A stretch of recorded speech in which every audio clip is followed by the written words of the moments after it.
Sa ilalim ng Juvenile Justice and Welfare Act na ipinasa noong 2006, hindi itinuturing na kriminal ang mga CICL. Imbis na patawan ng mabigat na parusa, mas nakatutok sa rehabilitation nila. Ang Juvenile Justice and Welfare Council o JJWC ang ahensya ng gobyerno nangunguna rito.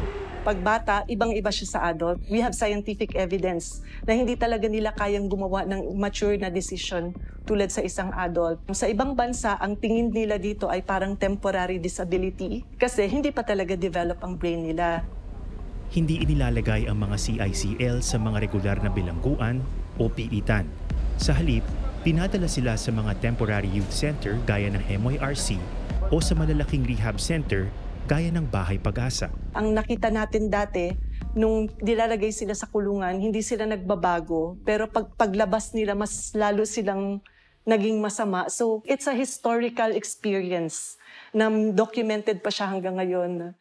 Kung mapapatunayang nagkasala ang mga CICL na edad 15 hanggang 17, ipinagpapaliban ng kanilang sintensya hanggang makaabot sila sa hustong gulang.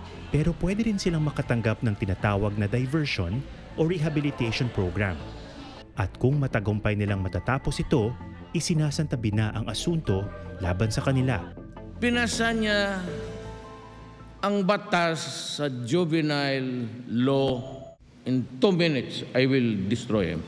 Noong 2018, sa ilang mga talumpati, pinintasan ni dating Pangulong Rodrigo Duterte ang Juvenile Justice Welfare Act. Isa sa pinuna ni Duterte ang kasalukuyang Minimum Age of Criminal Responsibility o MACR na 15 years old.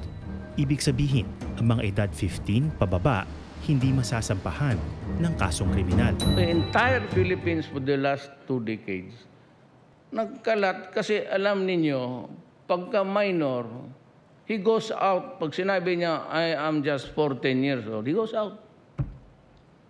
Walang seremonya.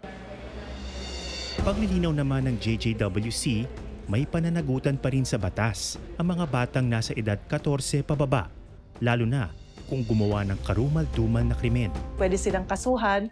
May iba, pag hindi sila rehabilitated, pwede talaga silang mag-serve ng sentence nila pag nakapatong na sila ng edad na 18 or up to 21 years old. Gayunpaman, matapos ang mga pahayag ng dating Pangulo, naghain ng iba't ibang panukala ang kanyang mga kaalyado para amyendahan ang batas. The Chair declares House Bill 8588 passed on third reading. Lumusot na nga sa Kongreso noong 2019 ang panukalang ibaba sa 12 anyos ang minimum age of criminal responsibility. Pero hindi ito tuluyang naisabatas.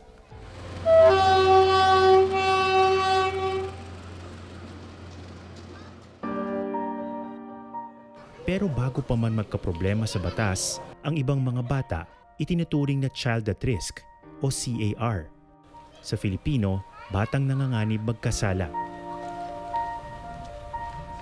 Sila ang mga kabataang nasa peligro at maaaring magdulot ng peligro sa iba dahil sa mundong kanilang ginagalawan.